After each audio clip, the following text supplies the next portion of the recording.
welcome to one and all, ladies and gentlemen, fellow historians. Welcome to the second in our series of talks in relation to St. Brigid as part of the lead up to the 1500th anniversary next February. The talks are taking place under the auspices of the County Kildare Federation of Local History Groups. That's the umbrella body that represents all the various history groups in the county. And they're taking place with the support of Kildare County Council through the Brigid 1500 funding. So that's we have to acknowledge our sponsors at the outset. Tonight's speaker probably doesn't need any great introduction. Most of you probably know her already. Sr Rita Minehan. It's probably fair to say probably the best known Brigidine sister in Ireland, certainly to us anyway. Chairperson of Solas Vrija, that wonderful initiative over in Kildare town, following in the footsteps of St. Brigid. Sr Rita is going to speak to us tonight about the relevance of St. Brigid in today's world. So, over to you, Sister. Thank you.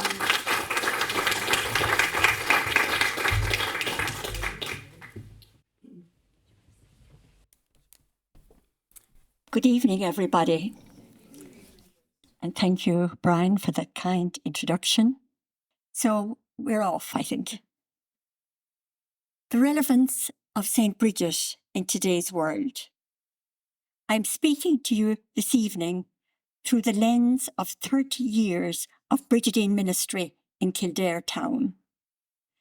A decision was taken in 1992 to send 2 Brigidine sisters to Kildare to set up a small Christian spirituality centre with a focus on the spiritual and cultural heritage of St. Brigid. The decision to come to Kildare was not taken out of the blue. Already, the stirrings were there that Bridget, both as goddess and saint, was emerging from the shadows of history. The second wave of the feminism movement took root in the 1970s, and Bridget's name was surfacing as a significant feminist icon. We as a congregation were being challenged to explore and develop a spirituality, a Brigidine spirituality for today's world. Before continuing to address the title of the talk, I would like to share with you in a nutshell the connection between the Brigidine sisters today and the earlier 5th century foundation of St. Brigid, which lasted possibly up to the 16th century.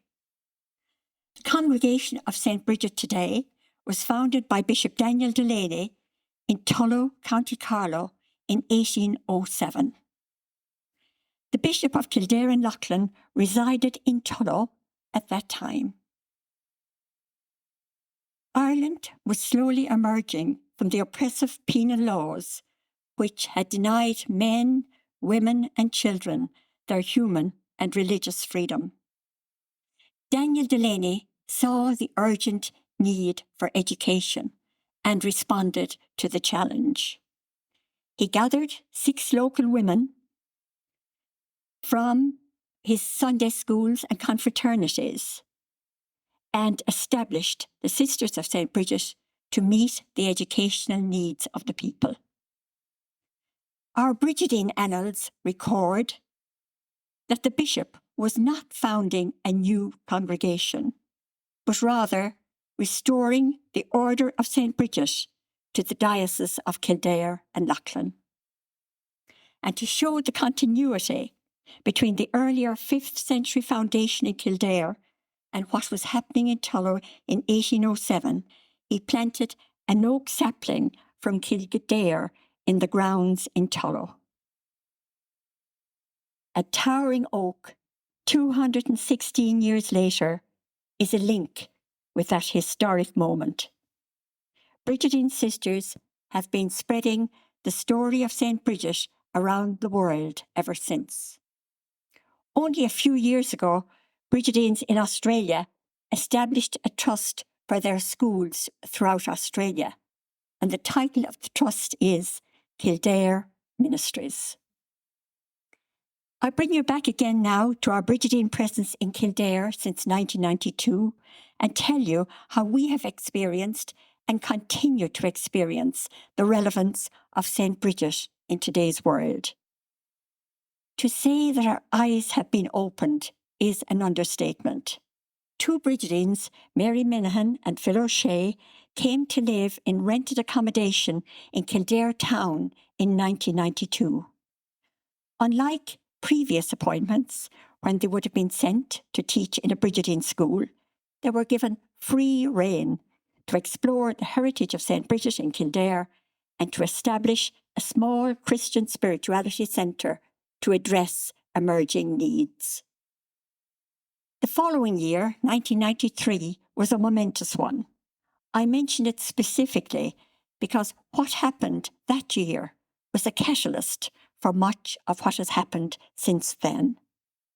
AFRI, Action from Ireland, a small Dublin-based NGO working for justice, peace and sustainability, decided, in association with the Brigidine Sisters, to hold an international conference in Kildare town to mark the 10th anniversary of its St. Bridget's Peace Cross campaign. The conference had as its title, Bridget, Prophetess, Earth Woman, Peacemaker. In hindsight, a prescient title. In preparing for the conference, it was suggested that the fire of St. Bridget be relit in Kildare town to mark the opening of the conference. It is on historical record that when Gerald of Wales, in Latin Geraldus Cambrensis, visited Ireland in the 12th century, he chronicled that he visited Kildare and that the fire of St. Bridget was still burning there since Bridget's time and was being tended by nuns of St. Bridget. The fire was extinguished at the time of the Reformation, if not earlier. AFRI invited the leader of the Brigidine Sisters, Mary Teresa Cullen, to relight the fire of St. Bridget. A large bowl of fire blazed in the market square in Kildare town for the duration of the two-day conference. It generated much interest, excitement, and curiosity. It certainly created a stir in Kildare. It was a wonderful conference with engaging international speakers addressing justice, peace, and environmental issues. And coming towards the end of the conference, people began to say, we cannot let this fire go out again. It shouldn't be extinguished again. So to make a long story very short, it was decided that the two Brigidine sisters who had just moved into Kildare town the previous year would take a spark from the fire and tend it in their small Sr Rita centre. The candle flame is still burning in Sr Rita today, 30 years later, as a beacon of hope, justice and peace for our world. That once-off conference, or so we thought, evolved into Féile Brigid, and this year we celebrated the 30th Féile Brigid in Kildare town. Also evolving from that first conference was the emergence of Corda Rita, Friends of Bridget, a small, active and creative group of women and men who work in association with Sr Rita to promote the spiritual and cultural heritage of St. Bridget of Kildare. From 1993 onwards, pilgrims and visitors began arriving at the door of Sr Rita, all wanting to find out more about St. Bridget and her legacy. Many coming to see the flame and to sit with it. The relighting of the flame caught the imagination of people worldwide.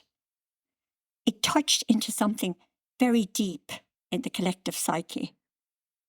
Candles being lit from the flame in Sr Rita today, they're finding homes all across the world. The sisters quickly outgrew the space they were in Dara Park. The new Sr Rita Centre was officially opened in 2015.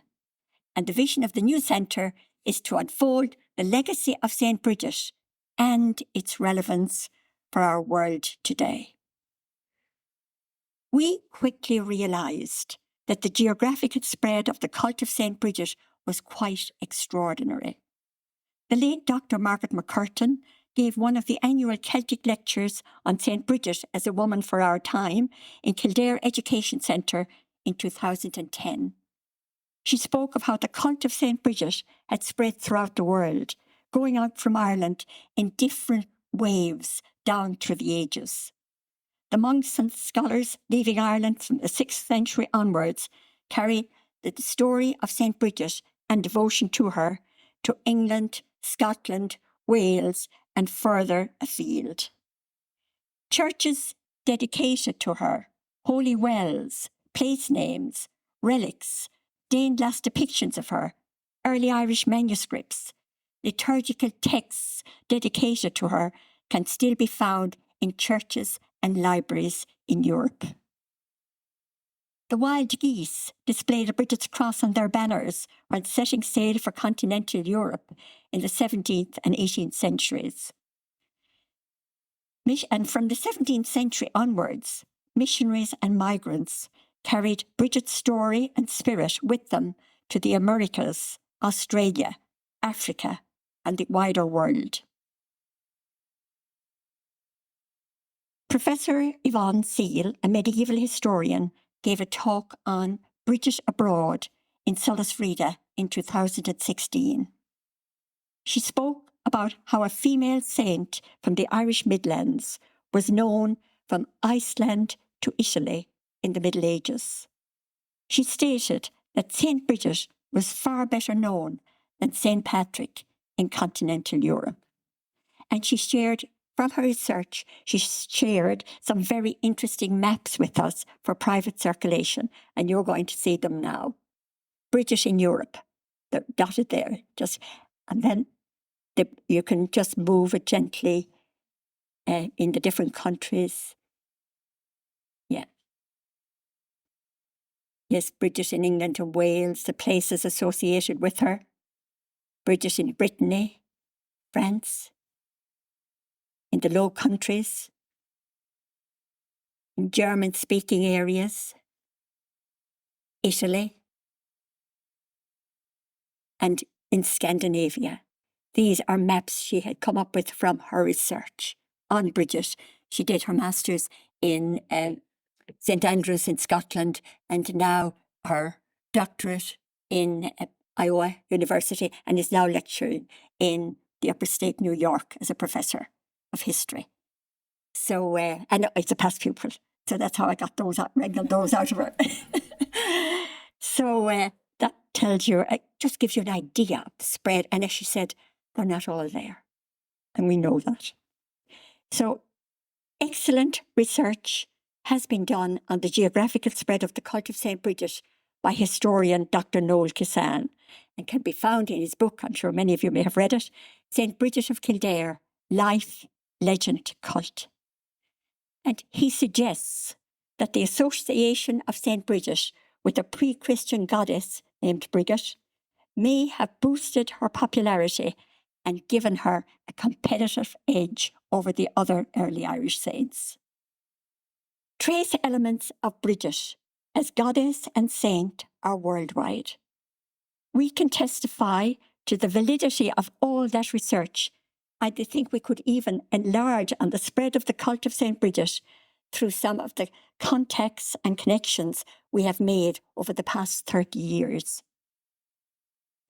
The visitors and pilgrims coming to Kildare today from all over the world attest to the legacy and relevance of St. Brigid in so many ways. They come to Sr Rita for a myriad of reasons. It may be because someone in their family was or is named Brigid. Some may belong to a Brigid's parish, school, hospital, or other institution. Justice and peace groups come, interested in social and ecological justice, to find out more about this St. Brigid, who was known in early Ireland as the Flame of Justice. Students come yearly from the US colleges and universities, where they have Celtic studies and international development departments. Goddess groups visit us. many interfaith groups come to Sr Rita, Bridget is not just a Catholic saint. She is pre-Reformation to all Christian traditions honour her. In a few weeks' time, we will have a group from Colorado, led by a Baptist pastor. It will be his 26th pilgrimage to Kildare and Sr Rita, with pilgrims of mixed faith traditions. We have contact with a women's group in Scandinavia, a women's group mainly Lutheran women, who call themselves the Sisters of Bridget, Brigid's sister. Founded in 1984, and now with the membership of over 2,000 members, Norway, Sweden, Denmark, Finland, Iceland, and the most recent lodge they founded was in Germany. And they model their lives on the values of St. Bridget of Kildare.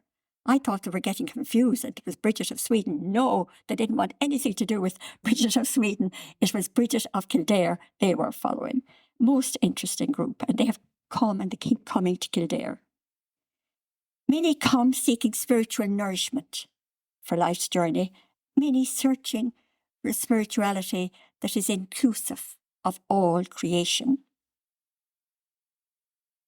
From the early lives, from the Irish annals, and from genealogical sources, we can glean a picture of a historical woman. Her origins, her values, her position in society, and that of her monastery for women and men in Kildare in the 5th century. There are many customs and traditions associated with St. Bridget that continue to keep her memory alive. If anything, they are increasing in strength and popularity, such as the Bridget's Cross, Brat Brida, the Chris, and the Bridog. Folkloric sources abound in relation to Bridget and are of great interest to pilgrims and visitors. In 1942, the Irish Folklore Commission carried out a comprehensive survey throughout Ireland, entirely devoted to St. Bridget.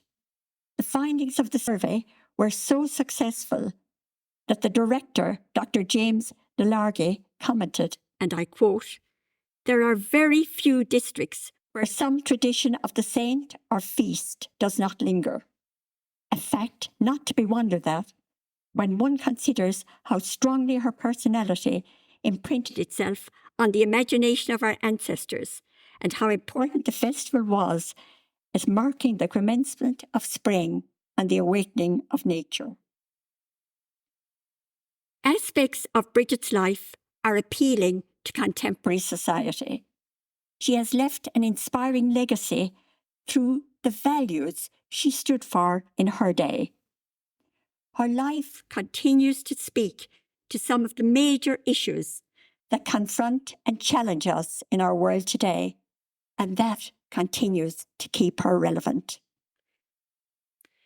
She is remembered through the ages as a spiritual leader, a woman of the land, an advocate for the poor, a peacemaker, and above all, a woman of legendary hospitality. Values relevant today, for our world today. She blazed a trail for female leadership in 5th century Ireland and is remembered as founder and patron of a powerful and influential church and monastery in Kildare. We can still hear a female voice coming from an overwhelmingly patriarchal and hierarchical world. She broke through the gendered norms of the time to withstand pressure from her father and brothers who had their eyes on her price as a bride.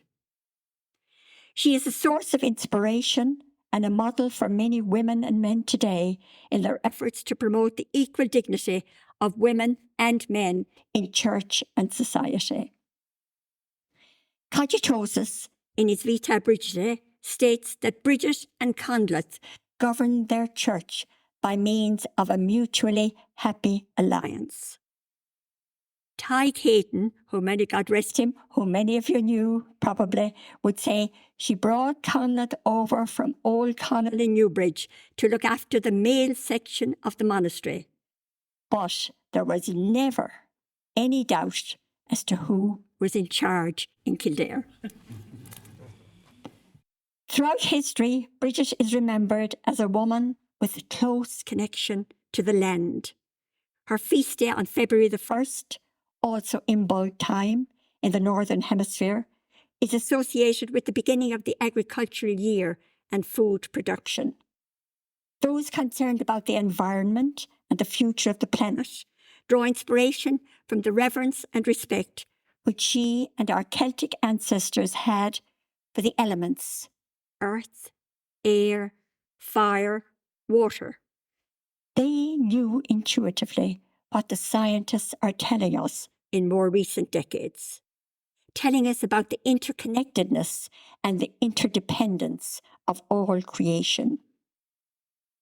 We find common ground with the groups who come to Sr Rita today when we share collective concern for planet Earth and the need to care for our common home. Sources tell of her affinity with animals and of how they often came to her assistance when she found herself in difficult situations. Those stories endear her to many animal lovers today. In the early lives, there is an interweaving of the myths and legends with the Christian story.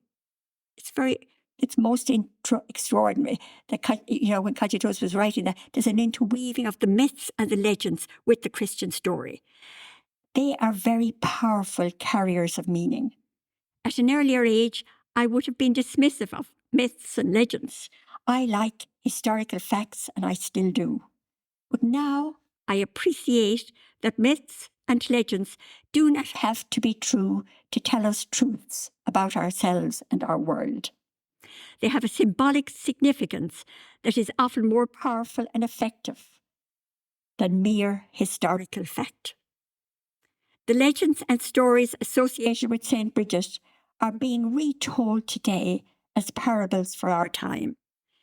They can sometimes catch the heart, and as I'm going to quote Seamus Heaney in his poem Postscripts, I'm borrowing those words, they can catch the heart off guard and blow it open. And we see that, the transformative effect those stories can have. Of all the values associated with Bridget, her outreach to the poor and needy of her time is a remarkable legacy. No fewer than 23 of the 32 chapters of the Vita Brigida have to do with her compassion and concern for the poor people of her time. She has always been concerned with those on the margins of society. And there's one legend, just very briefly, it's one day she was out on her ministry and she was weary and got tired and sat down to rest. And we're told that a rich lady in the area who had an orchard went to her orchard and got a basket of apples and brought them to Bridget. And no sooner had she done so, they were told a very poor, hungry, dishevelled family came by. And of course they saw the apples and begged Bridget for the apples. And without hesitation, Bridget gave them the apples. But the rich lady, the wealthy lady, got very annoyed with Bridget and said, I brought those for you, not for them. And the reply attributed to Bridget was, well, she said, what is mine is theirs. What is mine is theirs. A legend that challenges the ownership of the fruits of the earth and the 80-20 divide in our world, those concerned with issues of injustice and the unequal distribution of the world's resources draw inspiration from her words and her actions into relation to social, economic and environmental justice. A sense of compassion impelled Bridget to share. What is mine is theirs. Many groups today working for peace and disarmament draw inspiration from the legend of Bridget giving away her father's dual sword to a poor family so that it could be bartered for food. A sword, a weapon of war, in Bridget's hands becomes a life-giving instrument. In a world awash with weapons, this legend challenges us as long as warfare endures in our world, hers is a story for all time, not least her opposition to war and her fame as a peacemaker. And this was the inspiration for the Pause for Peace, which I'll tell you about in a few minutes' time. Bridget has been renowned for her hospitality and her generosity through the centuries. She was extravagant in her giving to all who came to her door, generous to a fault, often got her into trouble with her community and at home before she became a religious. All were welcome, we're told, at Bridget's door. There are many stories of her reaching out to the stranger. Today, we are witnessing the worst migration crisis in history, as people are fleeing war, poverty, persecution, climate devastation. Brigid can continue to be a source of inspiration and challenge all to open hearts, doors and borders to those seeking refuge and sanctuary in our world today. In the early life of Bridget, written by Cogitosis, he records that Kildare is the safest city of refuge in the whole land of the Irish. So wasn't that some commendation for Kildare? The safest city of refuge in the whole land of the Irish. I would like to share with you, just last week we had this wonderful talk from Dr. Niamh Wycherley, and I would like to share with you a few points she made when she was interviewed by Owen Beattie on Kildare FM on Brigid's Day 2021. And she gave some reasons why she thought Bridget was so popular today. She said, there are very few historical facts about her, and that leaves her malleable.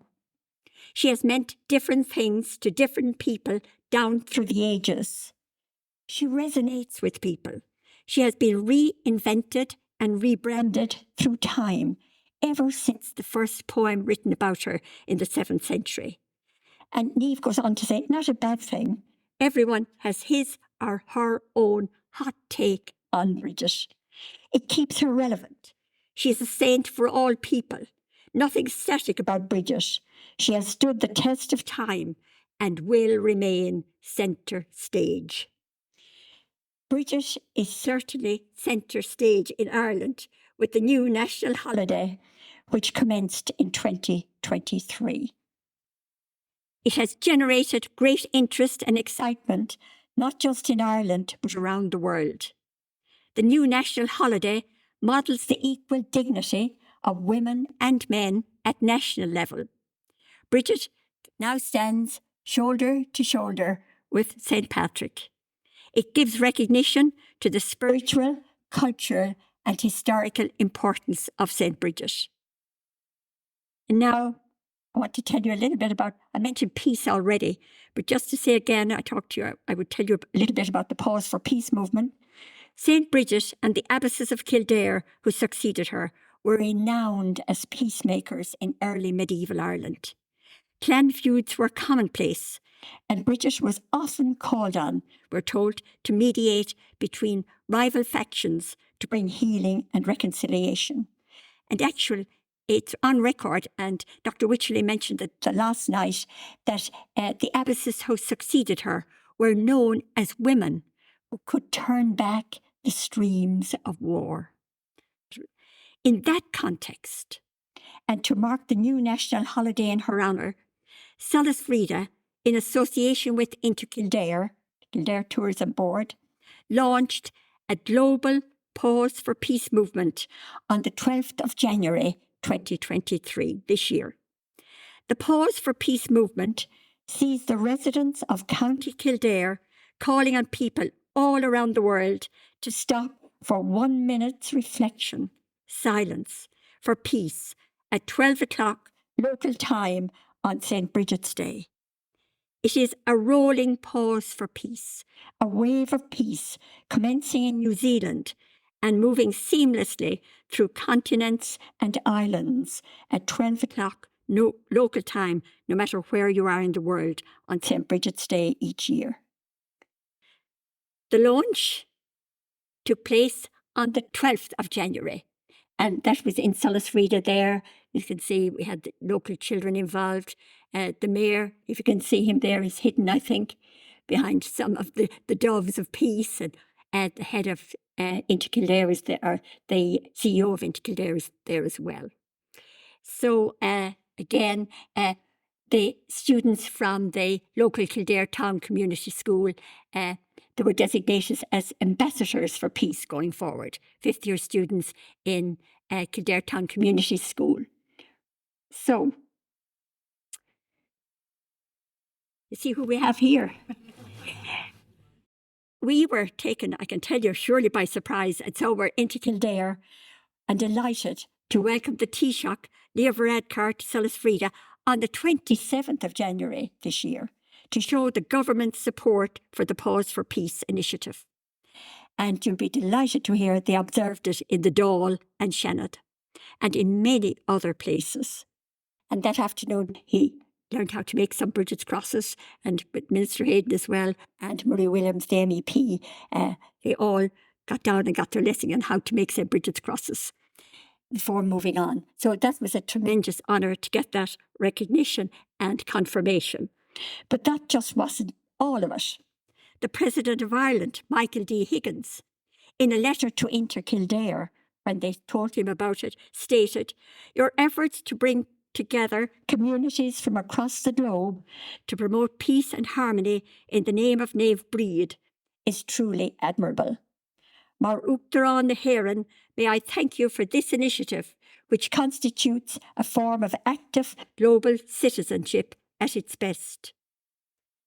This new Pause for Peace movement is a unique event which breaks new ground in recognising the cultural and historical importance of St. Bridget beyond borders and aims to form a spirit of global solidarity and peace in societies all over the globe." End of quote. What else could you want? So embassies, we're told, and consulates from overseas were asked to promote the Pause for Peace. It was amazing how much support it got within and outside Ireland with such a short time frame. This was the 27th of January, to promote it by 1st of February. Ireland AM, Derek, was in Sr Rita at 7 a.m. on Bridget's morning to promote it, by which time footage had arrived from New Zealand of people who had observed the Pause for Peace. They were 12 hours ahead of us. So this movement has great potential if the people of Kildare own it and promote it going forward. No doubt St. Bridget's Day and weekend will be celebrated in myriad ways. If the Pause for Peace takes hold in our world, it would give a spiritual underpinning to the national holiday and further promote the legacy and relevance of St. Bridget of Kildare throughout the world. St. Patrick has his parades. St. Bridget will have a Pause for Peace to mark her day. 6 years ago, the Department of Foreign Affairs marked St. Bridget's Day in the Irish Embassy in London by giving recognition to and celebrating the talents, creativity and leadership of Irish women.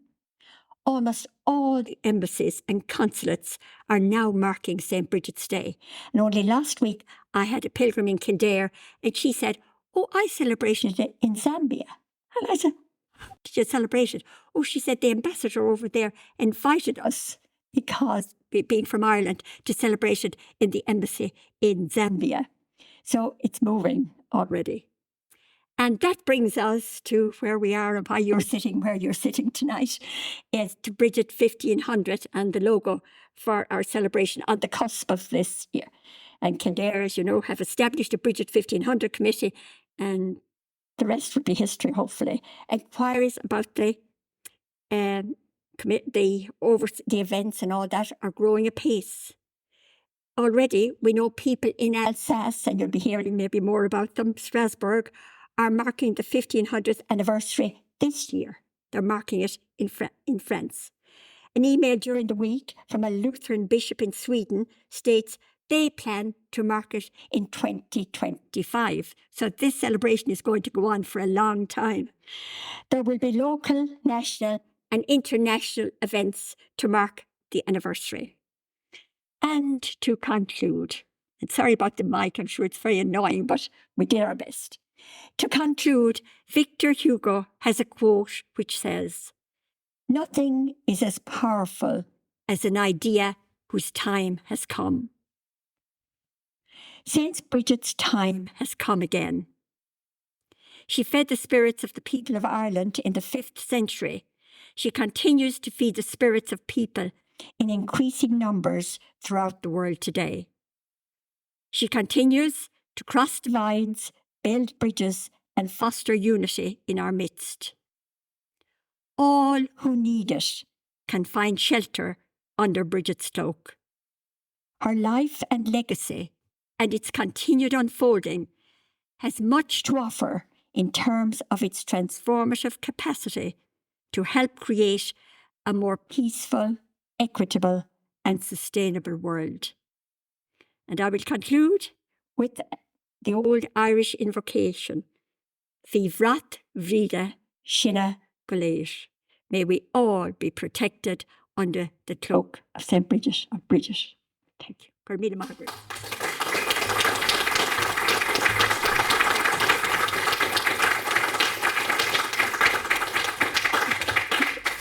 Thank you very much, Sr Rita, for that wonderful, heartfelt talk. I think we can all recognise that Sr Rita was speaking from the heart and speaking in the spirit of St Bridget. I'd like to throw it open to the floor now if anybody has any questions for Sr Rita or any comments on the subject of the relevance of St Bridget in today's world. I need to pause somebody there. Liz. I want to thank Sr Rita for a wonderful talk. And it's just great to hear all about St Bridget. I just have one worry, and I don't want to cast a negative thing on the evening. Yeah. I'm worried that St Bridget's Day might degenerate into what St Patrick's Day now is. I don't think St Bridget's Day will go that way, but I just wonder, do you have any ideas to keep it a bit more in line with St Bridget? I don't need the mic to say. That was the whole idea behind the Pause for Peace. You know, we got together because we didn't want another St. Patrick's Day, a boozy day. I mean, parades are wonderful and all that, and we appreciate them, but we wanted something different for Brigid's Day. And that's why we came up with the Pause for Peace, to give it a kind of a spiritual underpinning around the world. And, you know, people will go and celebrate it whatever they will, and they have every right to. But if we could only get that in and get that way, and we were amazed at the people already and the countries already. But I think it's up to us, the people of Kildare now, the residents, to promote this. And it's going to get bigger and bigger as we go forward. And we're just going to have a committee meeting about it in the next week or two to see how we can spread the word even more. So I would hope that people will be coming to Kildare years and years' time and say, isn't that the place that they have the peace and Pause for Peace? That would be our hope and our dream. Thanks, Liz. Thank you. Yes?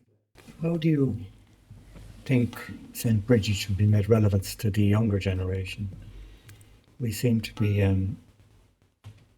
it's the older people that seem to remember her the most. Yeah. How did you see that?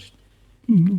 Being the younger generation appreciating Bridget and all she had to say and do. Yeah. I agree with you. I think our schools and everywhere when we were told about Bridget and the stories we were told about her and all the rest. Now it is on the curriculum as far as I know, and there will be more and more modules, in schools to promote her. But already I know Bridget 1500 have resources sent out to all the schools in Kildare and further afield. They said they got numerous inquiries as well. So I think that can grow and grow. And I know they are preparing modules for schools and primary and secondary schools going forward.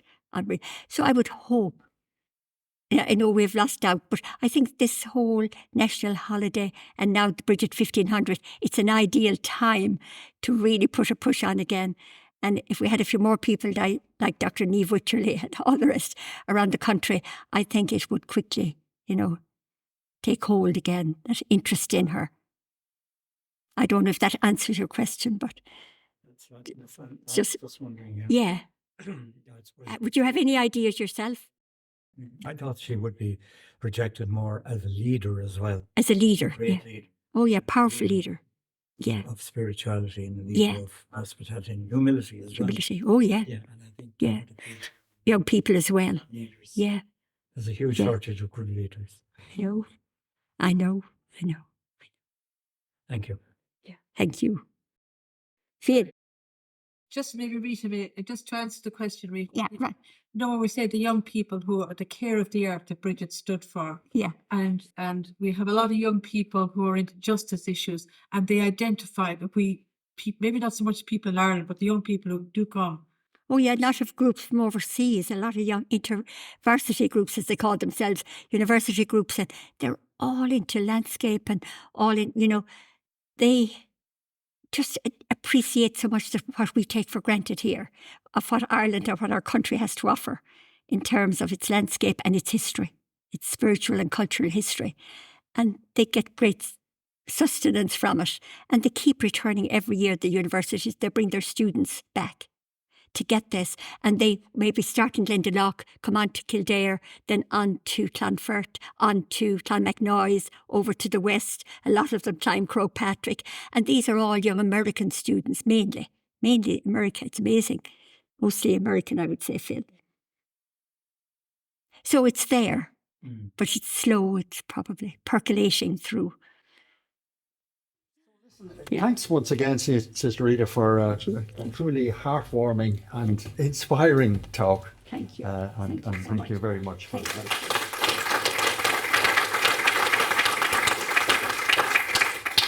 So, as I said, this is the second in our series of talks. Our next one will be at a slightly different time.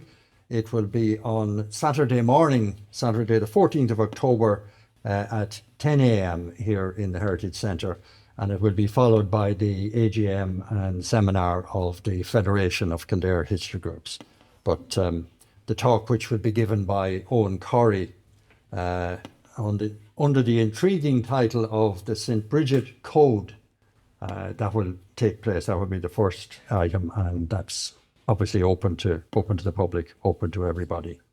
Finally, I think our hostess, Nessa, has some tea outside for us. So I think Sister Rita's staying around for a cup of tea. Yes, Thank you very much for that.